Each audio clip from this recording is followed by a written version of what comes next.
إن الحمد لله نحمده ونستعينه ونستغفره ونعوذ بالله من شرور أنفسنا ومن سيئات أعمالنا من يهده الله فلا مضل له ومن يضلله فلا هادي له وأشهد أن لا إله إلا الله وحده لا شريك له وأشهد أن محمدا عبده ورسوله أما بعد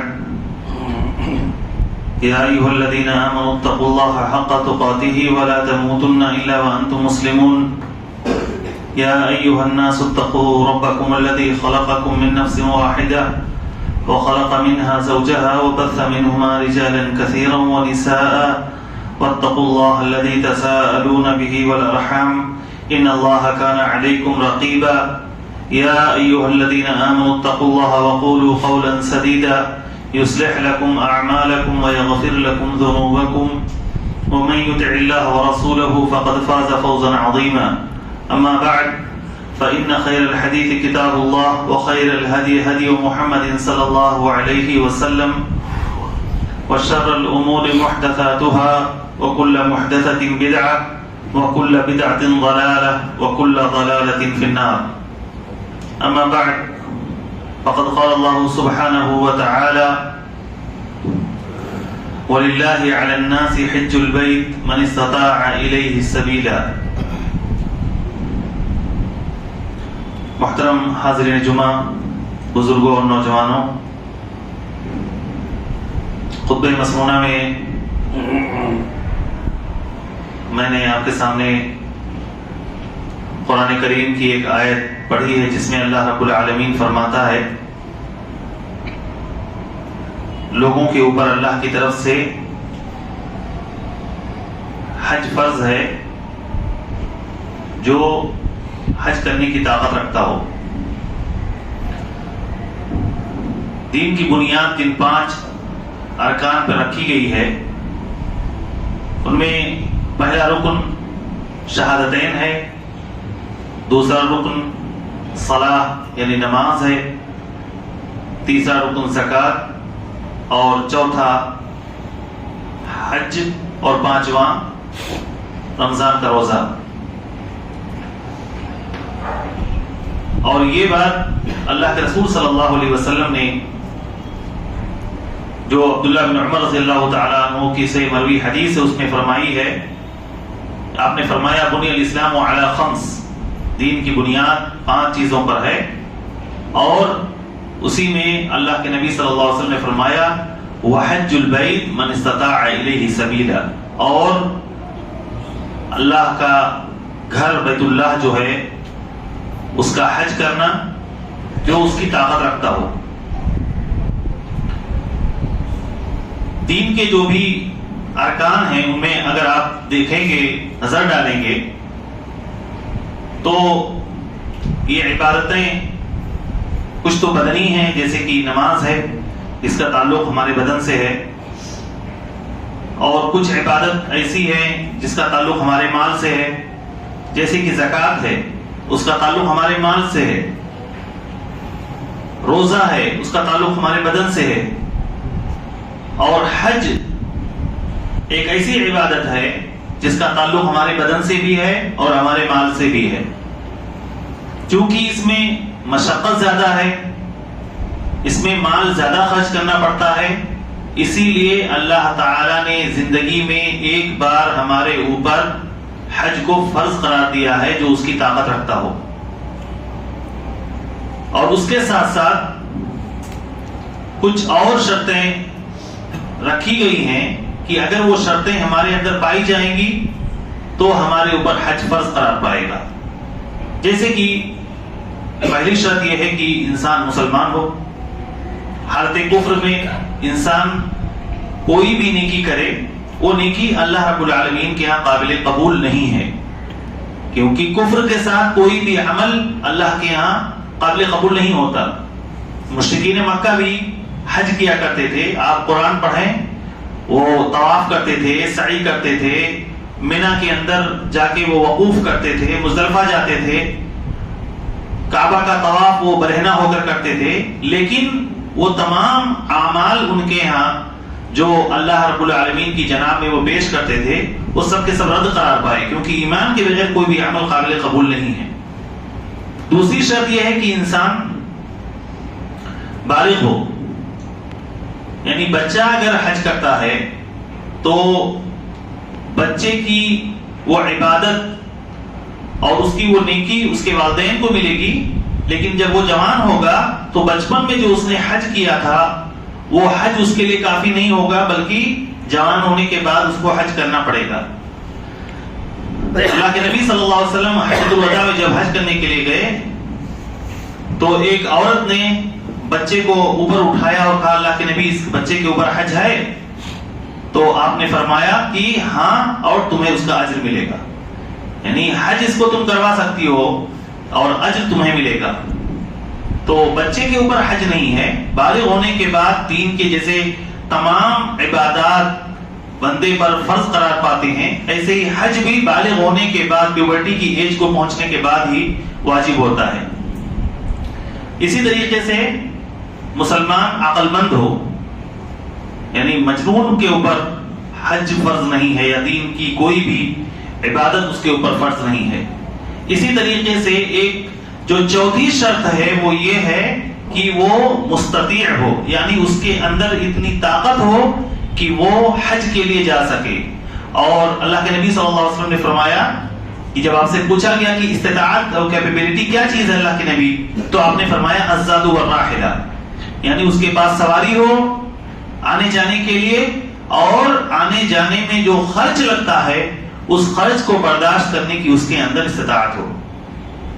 آج کے زمانے میں فلائٹس کا دور ہے تو آدمی ٹکٹ خرید سکتا ہے، ٹکٹ خریدنے کی طاقت اس کے اندر ہو، وہاں پر ٹھہرنے کے لیے ہوٹل کا جو خرچ ہے، جو بھی حج پہ جو خرچ آتا ہے اس تمام خرچ کو اس کے اندر برداشت کرنے کی اٹھانے کی طاقت ہو، تو یہ استطاعت اس کو کہتے ہیں۔ اور اسی طریقے سے استطاعت یہ ہے کہ انسان وہاں پر جا سکتا ہو۔ جا سکنے کا مطلب یہ ہے کہ اگر انسان بوڑھا ہے یا اتنا زیادہ کمزور ہے کہ وہ وہاں نہیں جا سکتا تو حج تو اس کے اوپر فرض ہے، لیکن وہ خود وہاں حج نہ کر کے دوسروں کو اپنی طرف سے حج کرائے گا۔ جیسے کہ اللہ کے نبی صلی اللہ علیہ وسلم کی حدیث ہے کہ ایک عورت نے پوچھا اللہ کے نبی صلی اللہ علیہ وسلم سے کہ اللہ کے نبی میرا باپ بہت بوڑھا ہو گیا ہے اور وہ سواری پہ بیٹھ نہیں سکتا ہے، تو میں کیا اس کی طرف سے حج کر سکتی ہوں؟ تو آپ نے فرمایا ہاں بالکل حج کر سکتی ہو۔ اور اسی طریقے سے اللہ کے نبی نے ایک شخص کو دیکھا کہ حج کے درمیان کہہ رہا ہے لبیک عن شبرما، میں شبرما کی طرف سے حج کر رہا ہوں۔ تو اللہ کے نبی نے پوچھا شبرما کون ہے؟ تو اس شخص نے کہا میرا بھائی ہے یا کوئی رشتہ دار ہے۔ تو اللہ کے نبی نے فرمایا کہ تم نے حج کیا؟ تو کہا کہ نہیں میں نے تو حج نہیں کیا اپنی طرف سے۔ تو اللہ کے نبی نے فرمایا پہلے خود تم حج کرو اس کے بعد شبرما کی طرف سے حج کرو۔ یعنی انسان اگر دولت مند ہے، اللہ رب العالمین نے اس کو دولت سے نواز رکھا ہے، لیکن جسمانی طور پر وہ فٹ نہیں ہے، کمزور ہے یا بیمار ہے، وہ جا نہیں سکتا ہے، طواف نہیں کر سکتا، سعی نہیں کر سکتا، حج کے جو بھی ارکان ہیں ان کو ادا نہیں کر سکتا ہے، تو وہ یہ نہیں کہہ سکتا کہ میں حج کے لیے نہیں جاؤں گا، میرے اوپر حج فرض نہیں ہے۔ نہیں، حج پھر بھی فرض ہے، وہ کسی اور کو اپنی طرف سے حج کرنے کے لیے بھیجے، اس کو حج بدل کہتے ہیں۔ عورت کے لیے ایک اور شرط ہے، عورت کے لیے شرط ہے کہ اس کے ساتھ کوئی محرم ہو، محرم ہو۔ اللہ کے نبی صلی اللہ علیہ وسلم نے فرمایا ہے کہ کسی عورت کے لیے جائز نہیں ہے کہ وہ 3 دن کا سفر کرے اور اس کے پاس کوئی محرم نہ ہو۔ محرم کہتے ہیں وہ رشتہ دار جن سے عورت کے لیے نکاح کرنا ہمیشہ کے لیے حرام ہوتا ہے، جیسے کہ انسان عورت کے لیے اس کا باپ ہے، اس کا بھائی ہے، اس کا چچا ہے، ماموں ہے، اس کے بھتیجے ہیں، بھانجے ہیں، یہ وہ رشتہ دار ہوتے ہیں جن سے نکاح ان کے لیے حرام ہوتا ہے۔ انسان کے لیے اس کا اپنا شوہر ہے، شوہر کے ساتھ جا سکتی ہے، بھلے حکومتیں یہ اجازت دے دیں کہ نہیں اب محرم کی کوئی ضرورت نہیں ہے، کوئی حکومت اتنی لبرل آ جائے کہ یہ قانون ہی اٹھا دے کہ نہیں عورت کے لیے محرم کی شرط نہیں ہے، تو بھی وہ شرط قیامت تک کے لیے عورت کے لیے باقی رہے گی اور عورت بغیر محرم کے حج نہیں کر سکتی ہے۔ یہ سارے فتاوے بہت بار آتے رہتے ہیں کہ کیا عورت ایسے گروپ کے ساتھ جا سکتی ہے جو بہت دینداروں کا گروپ ہے، عورتوں کا گروپ ہے، نیک لوگوں کا گروپ ہے؟ نہیں، کوئی بھی ایسا گروپ یا کوئی بھی ایسی جماعت جس میں محرم عورت کے لیے نہ ہو تو عورت اس کے اوپر حج فرض نہیں ہے، اس کے اوپر حج فرض ہے ہی نہیں۔ تو یہ وہ شرطیں ہیں دینی بھائیوں اور بہنیں جو ایک مسلمان کے اوپر حج فرض ہونے کے لیے ضروری ہے۔ اگر یہ شرط نہیں پائی جائے گی تو انسان کے اوپر حج فرض نہیں ہے۔ یہ ایک عظیم عبادت ہے، یہ حج وہ عبادت ہے جس کے لیے ہر مسلمان دل میں اپنی تڑپ رکھتا ہے۔ بچپن سے لے کر ہر مومن کے دل میں یہ خواہش اور یہ امنگ اور یہ تڑپ ہوتی ہے کہ اللہ تعالیٰ سے یہ زندگی میں موقع دے کہ وہ اس کے گھر کی زیارت کر سکے، بیت اللہ کا طواف کر سکے، سعی بین الصفا والمروہ کر سکے، مزدلفہ، مینا اور جو شعائر حج ہیں ان کو اپنی آنکھوں سے دیکھ سکے، یہ تڑپ ہوتی ہے۔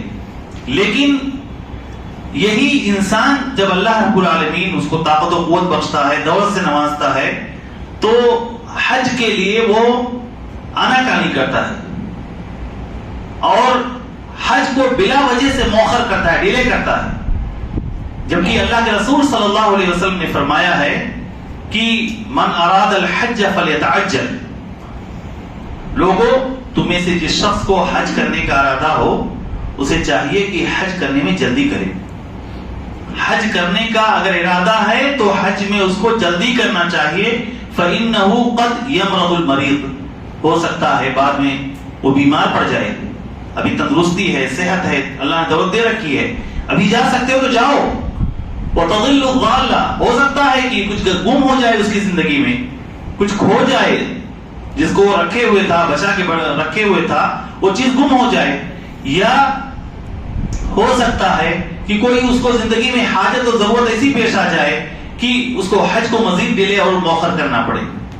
اس لیے بلا وجہ حج کو مؤخر نہیں کرنا چاہیے، اور یہ حج زندگی میں ایک بار اللہ رب العالمین نے فرض کیا ہے۔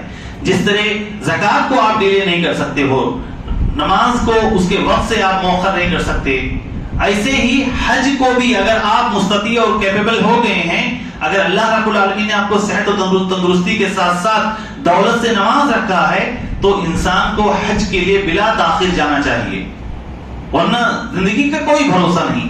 یہ پچھلے 2 سال جو گزرے ہیں اس میں انسان ہو سکتا ہے کسی نے ارادہ کر رکھا ہو کہ میں 2021 میں یا 2022 میں حج کے لیے یا 2020 میں حج کے لیے جاؤں گا، اس کے باوجود سوچیں اس کی وہ خواہش پوری نہیں ہوئی، اس کی وہ خواہش پوری نہیں ہوئی اور دنیا سے چلا گیا۔ اس نے 20 یا 21 میں ارادہ بنا رکھا تھا، لیکن حج میں جانے کے لیے پابندی لگ گئی، بیماری ایسی آئی کہ انسان اپنے گھر سے نہیں نکل سکتا تھا۔ اب سوچیں بلا وجہ بلا کسی عذر کے انسان نے جب ڈیلے کیا، تاخیر کی، تو ہوا یہ کہ وہ عبادت اس سے فوت ہو گئی اور وہ دنیا سے چلا گیا۔ اس لیے زندگی میں انسان کو کچھ بھروسہ نہیں ہے کہ کب کیسی حاجت و ضرورت پیش آ جائے کہ اسے جو ہے حج سے محروم ہونا پڑے۔ اس لیے اتنی بڑی عظیم عبادت جس کی اتنی زیادہ فضیلتیں ہیں، اس کو بلا وجہ مؤخر نہیں کرنا چاہیے۔ دینی بھائیوں، یہ وہ عبادت ہے جس کی فضیلت میں اللہ کے رسول صلی اللہ علیہ وسلم نے بے شمار حدیثیں بیان کی ہیں۔ ان حدیثوں کو سننے کے بعد انسان کے اندر بھی پھر بھی تڑپ نہ جاگے حج کرنے کے لیے، انسان کے اندر پھر بھی خواہش نہ جاگے یہ عظیم عبادت و دین کا یہ اہم رکن ادا کرنے کے لیے، تو میں سمجھتا ہوں کہ جیسے کہ عمر رضی اللہ تعالیٰ عنہ ذمہ داروں کو شہر میں بھیجتے تھے اور کہتے تھے کہ جا کے پتہ لگاؤ کہ کس کے اوپر حج فرض ہے، کون شخص ایسا ہے جو حج کر سکتا ہے اور استطاعت رکھنے کے باوجود وہ حج نہیں کر رہا ہے۔ اگر وہ استطاعت رکھنے کے باوجود بھی حج نہیں کر رہا ہے تو عمر رضی اللہ تعالیٰ عنہ اس کے اوپر ٹیکس نافذ کرتے تھے۔ اور جانتے ہیں یہ ٹیکس اسلامی حکومت میں ایسے لوگوں پر عائد کیا جاتا ہے، نافذ کیا جاتا ہے جو غیر مسلم ہوں، یعنی عمر رضی اللہ تعالیٰ عنہ ایسے لوگوں کو مسلمان ہی نہیں سمجھتے تھے جو استطاعت رکھنے کے باوجود حج کے لیے نہیں آتے تھے۔ اس لیے انسان کو جلدی کرنا چاہیے اپنی تندرستی کی حالت میں، جوانی کی حالت میں حج کے لیے جانا چاہیے۔ دینی بھائیوں، یہ وہ فریضہ ہے جس کے بارے میں اللہ کے رسول صلی اللہ علیہ وسلم نے فرمایا ہے کہ العمرۃ الی العمرۃ کفارۃ لما بینہما، ایک عمرہ دوسرے عمرے کے بیچ میں گناہوں کا کفارہ ہوتا ہے۔ ایک بار آپ نے عمرہ کیا، اس کے بعد دوبارہ جب عمرہ کیا تو ان دونوں کے بیچ میں جو گناہ انسان سے صادر ہوئے ہیں وہ گناہ مٹ جاتے ہیں۔ والحج المبرور لیس له جزاء الا الجنہ، اور حج مبرور کا بدلہ صرف جنت ہے، صرف جنت ہے۔ ہماری اور آپ کی خواہش زندگی میں کیا ہے؟ ہماری اور آپ کی زندگی کا مقصد کیا ہے؟ ہمارا گول کیا ہے؟ یہی نا کہ اللہ رب العالمین ہم سے راضی ہو جائے، اللہ رب العالمین ہم سے خوش ہو جائے، اللہ رب العالمین کی جنت ہمیں مل جائے، اللہ رب العالمین نے جو عذاب تیار کر رکھا ہے اس عذاب سے ہم بچ جائیں۔ اسی مقصد کو حاصل کرنے کے لیے تو اللہ نے ہمارے اوپر حج فرض کیا ہے، اور حج کے بدلے میں وہی چیز تو ہمیں دے رہا ہے، جنت۔ الحج المبرور لیس له جزاء الا الجنہ۔ اللہ کے رسول صلی اللہ علیہ وسلم نے فرمایا ہے من حج فلم يرفث ولم يفسق رجع كيوم ولدته امه، جو شخص حج کرے اور حج کے درمیان نہ اپنی زبان سے نہ اپنے کسی جسمانی عضو سے، کسی باڈی پارٹ سے کسی کو کوئی تکلیف پہنچاتا ہے، نہ گالا گلوچ بکتا ہے، تو وہ حج سے ایسے ہی لوٹ کے آتا ہے جیسے آج ہی وہ ماں کے پیٹ سے پیدا ہوا ہو، ماں کے پیٹ سے پیدا ہو۔ اتنی بڑی فضیلت اور اتنا بڑا ثواب ہے۔ لیکن حج مبرور کیا ہے؟ حج مبرور یہ ہے جو حج اللہ رب العالمین کی جناب میں قبول ہو جائے، وہی حج مبرور کہلاتا ہے۔ حج مبرور یعنی وہ حج جو اللہ کے یہاں مقبول ہو گیا۔ کیسے معلوم ہوگا کہ حج مقبول ہو گیا اللہ کے ہاں؟ کیسے ہم جانیں گے کہ ہماری یہ عبادت اللہ کے یہاں قبول ہو گئی ہے؟ اس کی نشانی سب سے بڑی یہ ہے دینی بھائیوں کہ حج کرنے کے بعد اگر وہ شخص جو حج کر کے آیا ہے اس کی زندگی بدل گئی ہے۔ حج سے پہلے بے نمازی تھا، نمازی ہو گیا۔ حج سے پہلے حرام کاروبار کرتا تھا، اب حلال کاروبار کرنے لگا۔ حج سے پہلے کھلم کھلا فسق و فجور اور کبائر کا ارتکاب کرتا تھا، اب اس سے دور رہنے لگا۔ حج سے پہلے والی زندگی کے مقابلے میں حج کے بعد والی زندگی بالکل بدلی ہوئی ہے، تو سمجھ جاؤ کہ حج قبول ہو گیا۔ اور اگر حج سے پہلے والی زندگی اور حج کے بعد والی زندگی برابر ہے، سیم ہے، جیسے پہلے بگڑے ہوئے تھے ویسے بعد میں بھی بگڑے ہوئے ہیں، بلکہ نعوذ باللہ بعض لوگوں کی زندگیوں میں دیکھا گیا ہے کہ حج سے لوٹنے کے بعد مزید بگاڑ آ جاتا ہے۔ اس کا مطلب یہ ہوا کہ وہ ایک پکنک ٹرپ تھا، ایک پکنک کے لیے سفر پہ گیا تھا اور وہاں سے لوٹ آیا، اس کی زندگی پہ کوئی اثر نہیں پڑا۔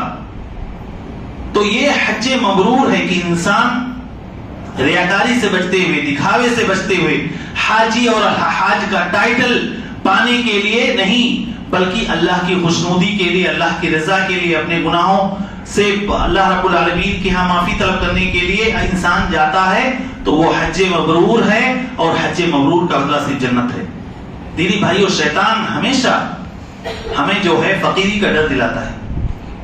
حج چونکہ بہت مہنگا ہو گیا ہے، اب جو دولت والے ہیں، پیسے والے ہیں، جن کو اللہ رب العالمین نے نواز رکھا ہے اپنے فضل سے، اپنی نعمت سے، ان میں اللہ رب العالمین نے بہتوں کو الحمدللہ ایسا دل دیا ہے کہ وہ حج کے لیے ٹائم پہ جاتے رہتے ہیں، 5 سال پہ 8 سال پہ جاتے رہتے ہیں۔ لیکن بہت سارے ایسے لوگ ہیں جو حج سے ڈرتے ہیں، وہاں کی بھیڑ سے خوف کھاتے ہیں، محنت سے خوف کھاتے ہیں، اور دولت خرچ کرنے سے وہ بھاگتے ہیں، پیسہ خرچ کرنے سے بھاگتے ہیں۔ ابھی ان کی زندگی کے جو مقاصد تھے وہ پورے نہیں ہوئے، جو کچھ انہوں نے شیش محل زندگی میں تعمیر کر کے سوچا رکھا تھا وہ ابھی مکمل نہیں ہوا ہے، اسی میں لگے ہوئے دنیا میں بٹورنے میں اور جمع کرنے میں۔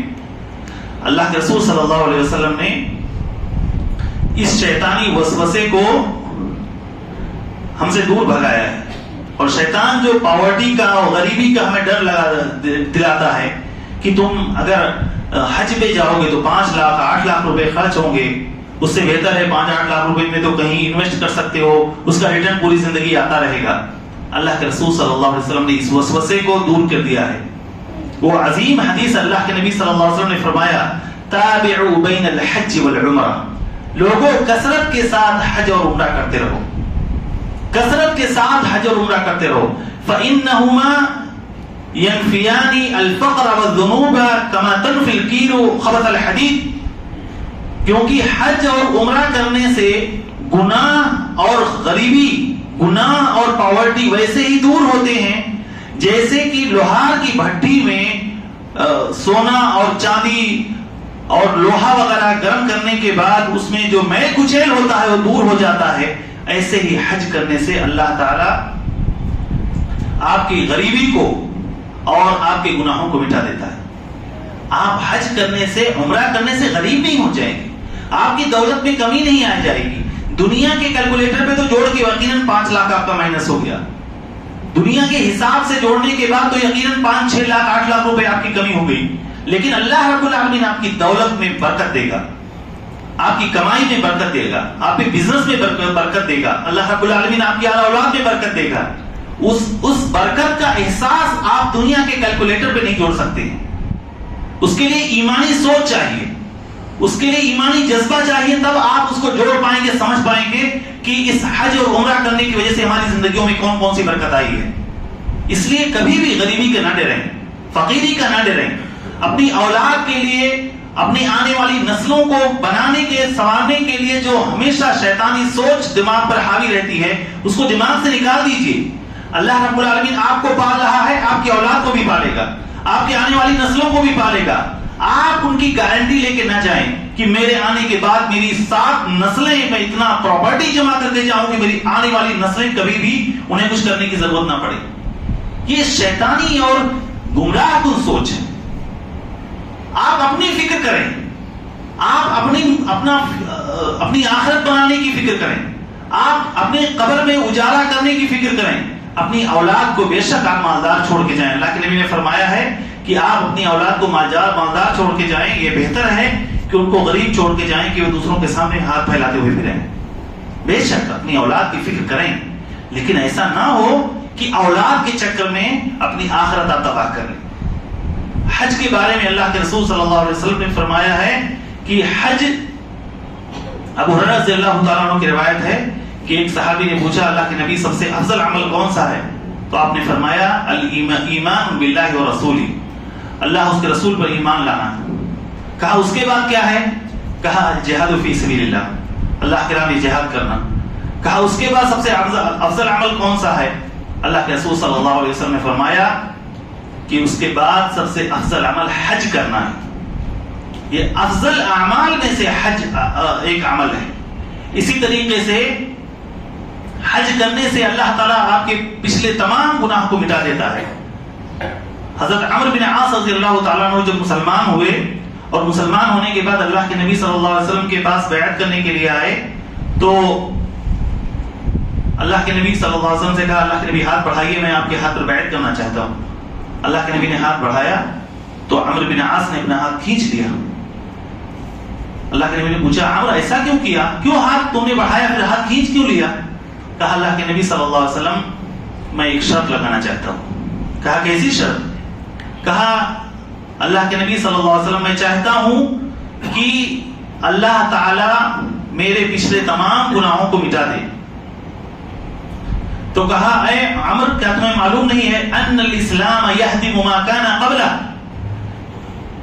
کہ اسلام لانے کے بعد پچھلے تمام گناہ اللہ تعالی مٹا دیتا ہے۔ وان الہجرہ تہدم ما کان قبلہ، اور ہجرت کرنے سے تمام پچھلے گناہ مٹ جاتے ہیں۔ وان الحج یہدم ما کان قبلہ، اور حج کرنے کے بعد انسان کے پچھلے تمام گناہ مٹ جاتے ہیں۔ یہ وہ عظیم عبادت ہے جس میں اللہ تعالی ہمارے پچھلے تمام گناہوں کو مٹا دیتا ہے۔ اس سے بڑی فضیلت اور کیا ہو سکتی ہے؟ یہ فضیلت سننے کے بعد بھی ہمارے اندر تڑپ نہ جاگے حج کے لیے تو سمجھ لیجئے کہ ہمارا ایمان مردہ ہو چکا ہے۔ اللہ کے رسول صلی اللہ علیہ وسلم سے ام المؤمنین عائشہ صدیقہ رضی اللہ تعالی عنہا نے پوچھا اللہ کے نبی ہمیں لگتا ہے کہ جہاد سب سے افضل عمل ہے تو ہم عورتیں کیوں نہ جہاد کریں؟ اللہ کے رسول صلی اللہ علیہ وسلم نے فرمایا کہ عورت کا جہاد حج ہے، حج ہے۔ اور دوسری حدیث میں اللہ کے نبی نے فرمایا ہے کہ بوڑھے، کمزور اور عورت کا جہاد یہ حج ہے، بہت محنت والی عبادت ہے۔ ابھی تو لوگ پیسوں کے حساب سے بہت ہی آرام دہ حج کرتے ہیں، بے شک اللہ رب العالمین اگر توفیق دے، دولت سے نماز رکھا ہے تو بے شک آرام دہ حج کرنے میں کوئی غلطی نہیں ہے، لیکن عمومی طور پر جو لوگ حج کرنے کے لیے جاتے ہیں بہت محنت والی عبادت ہے، اور محنت کے حساب سے ہی اجر بھی آپ کو ملتا ہے۔ اللہ تعالیٰ نے قرآن میں کہا، فرمایا ہے وَأَذِّن فِي النَّاسِ بِالْحَجِّ، لوگوں کے درمیان حج کی منادی کر دیجئے، حج کا اعلان کر دیجئے، یَأْتُوکَ رِجَالًا وَعَلَىٰ كُلِّ ضَامِرٍ، کہ لوگ پیدل اور سواری پر سوار ہو کر اس گھر کی عبادت کے لیے، اس گھر کی زیارت کے لیے آئیں گے، لِيَشْهَدُوا مَنَافِعَ لَهُمْ، یہاں آئیں گے اور یہاں ان کو بے شمار منافع، بے شمار فائدے اور بینیفٹس ان کو ملیں گے۔ کون سے بینیفٹس ہیں؟ آپ سوچیں، مکہ میں جانے کے بعد خانہ کعبہ میں یا مسجد الحرام میں ایک نماز پڑھنے کا ثواب 1,00,000 گنا آپ کو ملے گا، 1,00,000 گنا۔ یہ فائدہ نہیں ہے؟ اس سے بڑا فائدہ اور کیا ہو سکتا ہے؟ ہمیں اگر کہیں اپنے پیسے کا 5 گنا ریٹرن اگر مل جائے تو ہم بھولے نہیں سماتے ہیں، اور انسان اپنے گھر بار سب کچھ بیچ باچ کے اس میں انویسٹ کر دیتا ہے، کیونکہ 5 گنا ریٹرن مل رہا ہے، یا 10 گنا کا تصور بھی نہیں کر سکتے 10 گنا آپ کو ریٹرن ملے گا، لیکن اللہ رب العالمین ایک کا 1,00,000 گنا دے رہا ہے، لیکن پھر بھی ہمارے اوپر کوئی بھی فرق نہیں پڑتا، ہمارے اندر تڑپ نہیں جاگتی ہے، ہم اس کے لیے بے چین نہیں ہوتے ہیں۔ غربا جو ہیں وہ تڑپ رکھتے ہیں، لیکن یہی غربا، یہی نادار لوگ، کمزور لوگ جب اللہ رب العالمین دولت سے نوازتا ہے تو پھر ان کے یہاں بھی وہی شیطانی وسوسے جنم لینے لگتے ہیں جو مالداروں کے یہاں ہیں۔ اس لیے دینی بھائیوں، حج سے بھاگنے کے لیے عذر نہ تلاش کریں۔ بہت سارے لوگوں کو دیکھا گیا ہے، خاص طور سے یہ ہندوستانی تصور ہے کہ بڑھاپے میں حج کریں گے۔ بڑھاپے میں حج کرنے سے کیا ہوتا ہے؟ حج ایک محنت والی عبادت ہے، وہ دماغی عبادت نہیں کہ بیٹھ کے آپ کو سوچنا ہے، آپ کو خانہ کعبہ کا طواف کرنا ہے، وہ خانہ کعبہ جو حج کے سیزن میں انسانوں سے کھچا کھچ بھرا ہوتا ہے۔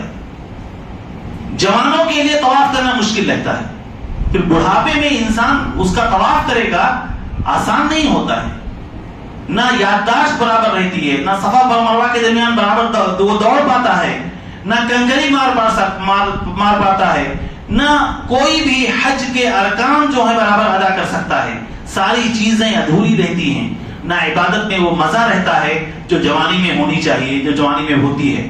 اس لیے جوانی میں عبادت کیجیے۔ اللہ رب العالمین نے اگر آپ کو نواز رکھا ہے، بہت سارے، اب تو الحمدللہ یہ تصور بدل رہا ہے، ہندوستان میں بھی لوگ جوانی میں حج کے لیے، عمرے کے لیے جانے لگے ہیں، لیکن پہلے تو یہی ہوتا تھا اور آج بھی زیادہ تر لوگ یہی کرتے ہیں۔ انسان خود کی کمائی سے حج کرنے نہیں جاتا، اپنی اولاد کی کمائی سے حج کرنے کے لیے بڑھاپے میں جاتا ہے، چاہے جتنا اس کے پاس دولت ہو، خود نہیں جائے گا، اس کی اولاد جب بڑھاپے میں اس کو بھیجے گی تب وہ حج کرنے کے لیے جاتا ہے۔ یہ ایک شیطانی خیال اور تصور ہے۔ جوانی کی عبادت اللہ رب العالمین کے سب سے زیادہ مقبول ہے۔ بہت سارے لوگ کہتے ہیں حج کے لیے جب بولو تو کہتے ہیں گھر میں جوان بیٹی ہے، کیسے حج کے لیے جائیں، حالانکہ کروڑوں اربوں بینک میں پڑے ہوئے ہیں، لیکن بیٹی کی شادی کا بہانہ کر کے وہ حج کو ڈیلے کرتے ہیں۔ یہ کہاں یہ شرط رکھی گئی ہے؟ یہ کہاں سے یہ بات آئی دماغ میں کہ اگر گھر میں جوان لڑکی ہے تو حج کے لیے نہیں جانا چاہیے؟ الحمدللہ آپ کے پاس اتنی دولت ہے کہ آپ اپنی بیٹی کی شادی بھی کر سکتے ہیں، حج کے لیے جا سکتے ہیں، تو آپ کیوں حج کو ڈیلے کریں؟ ہم نے زندگی کو نہیں دیکھا ہے، کب اللہ رب العالمین کے یہاں سے بلاوا آ جائے ہم کو نہیں پتا، اس لیے اس طرح کے بہانے تلاش کر کے، اس طرح کا عذر تلاش کر کے حج کو مؤخر نہ کریں اللہ کے واسطے۔ یہ بہت بڑی فضیلت والی عبادت ہے، بہت زیادہ فائدے اور منافع والی عبادت ہے۔ اللہ کے رسول صلی اللہ علیہ وسلم نے فرمایا ہے کہ حاجی جب حج کے لیے، طبرانی کی روایت ہے جسے البانی رحمہ اللہ نے صحیح قرار دیا ہے، کہا کہ حاجی جب حج کے لیے نکلتا ہے، اور یاد رکھیں دینی بھائیوں، حاجی جب حج کے لیے انسان نکلتا ہے تب حاجی رہتا ہے، لوٹ کے آتا ہے تب حاجی نہیں رہتا۔ حاجی کے معنی ہوتے ہیں نیت کرنے والا، یعنی جو قصد کرنے والا، جو اللہ رب العالمین کے گھر کا قصد کر کے، ارادہ کر کے، نیت کر کے جاتا ہے، اس کو حاجی بولتے ہیں، کیونکہ وہ نیت کر کے جا رہا ہے۔ ابھی حج کر کے آ گیا تو وہ حاجی نہیں ہے، کیونکہ ابھی نیت ختم ہو گئی، وہاں سے تو حج کر کے آ چکا ہے۔ یہ حاجی یا الحاج کا جو ٹائٹل لگاتے ہیں، یہ سب اسی سب کانٹیننٹ کی دین ہے، باقی اور کہیں بھی یہ چیز آپ کو نہیں ملے گی۔ تو حاجی جب حج کے لیے جاتا ہے تو اللہ کے رسول نے فرمایا اس کے ہر قدم کے بدلے اللہ تعالیٰ اس کو ایک نیکی دیتا ہے، اور ہر قدم کے بدلے اللہ تعالیٰ اس کے گناہ کو مٹاتا ہے، اس کے گناہ کو مٹاتا ہے۔ اور حاجی جب عرفہ میں، مقام عرفہ میں پہنچتا ہے تو اللہ تعالیٰ فرشتوں کے سامنے فخر کرتا ہے کہ دیکھو میرے بندوں کو غبار میں لپٹے ہوئے، پراگندہ حال، پراگندہ بال، یہ آئے ہوئے ہیں، میری رحمت کے طلبگار ہیں، میری رحمت کو چاہتے ہیں اور میرے عذاب سے ڈرتے ہیں، جبکہ انہوں نے مجھے نہیں دیکھا ہے۔ یہ اللہ رب العالمین اپنے اس حقیر معمولی بندے کا ذکر کرتا ہے فرشتوں کے سامنے۔ اس سے بڑی عبادت اور اس سے بڑا فضل اور اس سے بڑا آنر اور کیا ہو سکتا ہے کہ مالک الملک ہمارا نام اپنے فرشتوں کے سامنے لے۔ معمولی عہدے دار اگر ہمارا نام لے لیتا ہے تو ہمارا سینہ پھول جاتا ہے کہ فلاں ایس پی نے، فلاں پولیس کمشنر نے جو ہے ہمارا نام لیا۔ اگر کوئی آ کے بتا دے کہ پولیس کمشنر تو آپ کا نام لے رہا تھا، ارے میرا نام بھولے نہیں سماتا انسان۔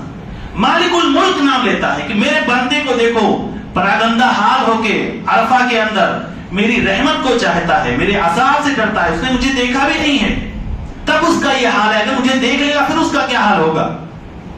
وہ میری رحمت کے کا طلبگار ہے۔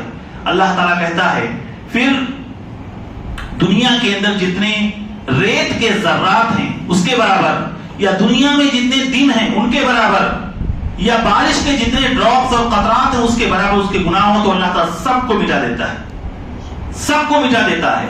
اور حاجی جب جا کے کنکری مارتا ہے تو اللہ تعالیٰ اس کا اجر اس کے لیے ذخیرہ کر کے رکھتا ہے، اس کا اجر اس کے لیے ذخیرہ کر کے رکھتا ہے۔ اور انسان جب بیت اللہ کا طواف کرتا ہے تو اللہ تعالیٰ اس کے تمام گناہوں کو مٹا دیتا ہے۔ دینی بھائیو، یہ وہ فضیلتیں ہیں جو ایک حاجی کو ملتی ہیں، جو اللہ رب العالمین کے گھر کی زیارت کرنے والے کو ملتی ہیں۔ انسان وہاں جائے گا دو کپڑے میں بنا سلے ہوئے، سفید کپڑے میں پہن کر اللہ رب العالمین کا گھر کا قصد کرتا ہے۔ یہ کپڑے اس کو یاد دلاتے ہیں کہ ایک دن ایسا ہوگا کہ تو انہی کپڑے میں اللہ کے سامنے حاضر ہوگا۔ وہاں پہنچ کے انسان کو یہ احساس ہوتا ہے کہ ہر رنگ، ہر کلر اور ہر نسل کے لوگ وہاں پر آتے ہیں، سب بھائی بھائی ہوتے ہیں، سب کا مقصد ایک ہے، سب کا قبلہ ایک ہے، سب کی صف ایک ہے۔ بھلے ہوٹلوں میں الگ الگ اسٹار میں وہ جا کے ٹھہرے، لیکن جب مسجد میں پہنچتے ہیں سب ایک صف میں کھڑے ہوتے ہیں۔ اس سے وحدت کا، ہماری یونٹی کا، ہماری یکتائی کا احساس ہوتا ہے۔ حج وہ عبادت ہے کہ انسان اس گھر میں جانے کے بعد اللہ رب العالمین نے اگر توفیق دے تو ظاہر سی بات ہے پھر وہاں سے مدینہ جاتا ہے۔ مدینہ پہنچنے کے بعد اللہ کے نبی صلی اللہ علیہ وسلم کی مسجد کی وہ زیارت کرتا ہے، وہ مسجد جس میں اللہ کے نبی نے فرمایا ہے کہ ایک نماز کا ثواب 1000 گنا ہے، 1000 گنا ہے۔ وہاں مدینہ پہنچ کے انسان قبا کی زیارت کے لیے جاتا ہے۔ اللہ کے نبی صلی اللہ علیہ وسلم نے فرمایا ہے جو سنیچر کے دن، سیٹرڈے کو قبا کے اندر آئے اور 2 رکعت نفل پڑھے تو اس کو عمرے کا ثواب ملتا ہے۔ عمرے کا صرف نیکی ہی نیکی چاروں طرف ہے، ثواب ہی ثواب چاروں طرف ہے، مغفرت ہی مغفرت چاروں طرف ہے۔ اللہ رب العالمین فرماتا ہے، اللہ کے نبی صلی اللہ علیہ وسلم نے فرمایا ہے کہ حج کرنے والے اور عمرہ کرنے والے اللہ کے مہمان ہوتے ہیں، وفد اللہ کے مہمان ہوتے ہیں۔ سبحان اللہ، اس سے زیادہ شرف والا، اس سے زیادہ عزت والا مہمان اور کیا ہو سکتا ہے کہ انسان اللہ کا مہمان بنے۔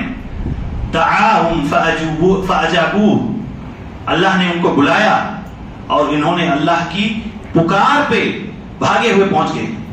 اللہ کا بندے کو اللہ نے پکارا کہ حج کے لیے آؤ میرے گھر کی زیارت کے لیے، بندہ پہنچ گیا، اللہ میں حاضر ہوں، لبیک اللہم لبیک، اللہ میں حاضر ہوں، پہنچ گیا، تیری آواز میں نے لبیک کہا۔ اس کا بدلہ کیا ہوتا ہے؟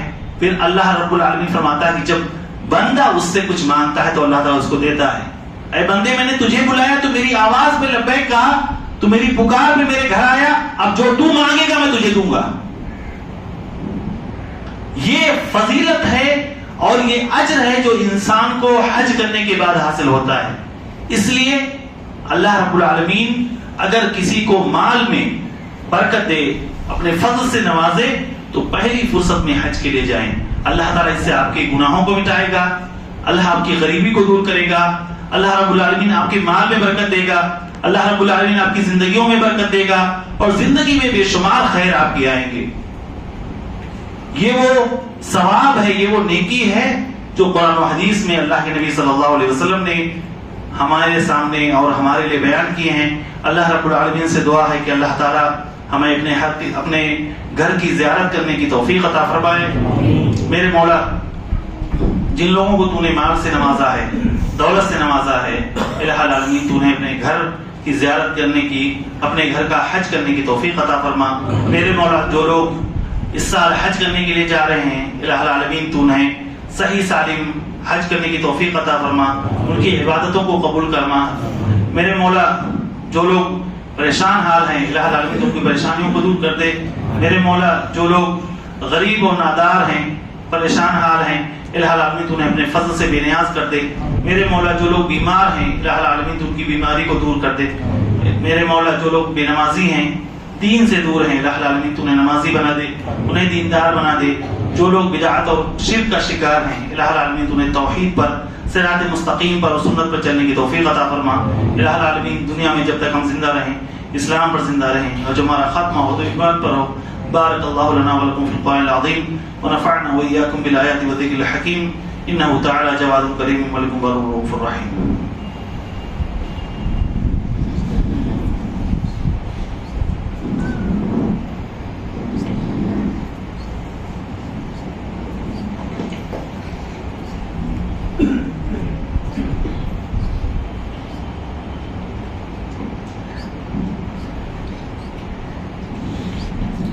الحمد للہ علی احسانہ والشکر له علی توفیقہ وامتنانہ، واشهد ان لا الہ الا اللہ وحدہ لا شریک له تعظیما لشانہ۔ اللهم صل وسلم على عبدك ورسولك محمد وعلى آله وصحبه وإخوانه، أما بعد، إن الله وملائكته يصلون على النبي يا أيها الذين آمنوا صلوا عليه وسلموا تسليما۔ اللهم صل على محمد وعلى آل محمد كما صليت على إبراهيم وعلى آل إبراهيم إنك حميد مجيد، وبارك على محمد وعلى آل محمد كما باركت على إبراهيم وعلى آل إبراهيم إنك حميد مجيد۔ عباد الله رحمكم الله، إن الله يأمر بالعدل والإحسان وإيتاء ذي القربى وينهى عن الفحشاء والمنكر والبغي يعظكم لعلكم تذكرون، لذكر الله تعالى أكبر، والله يعلم ما تصنعون۔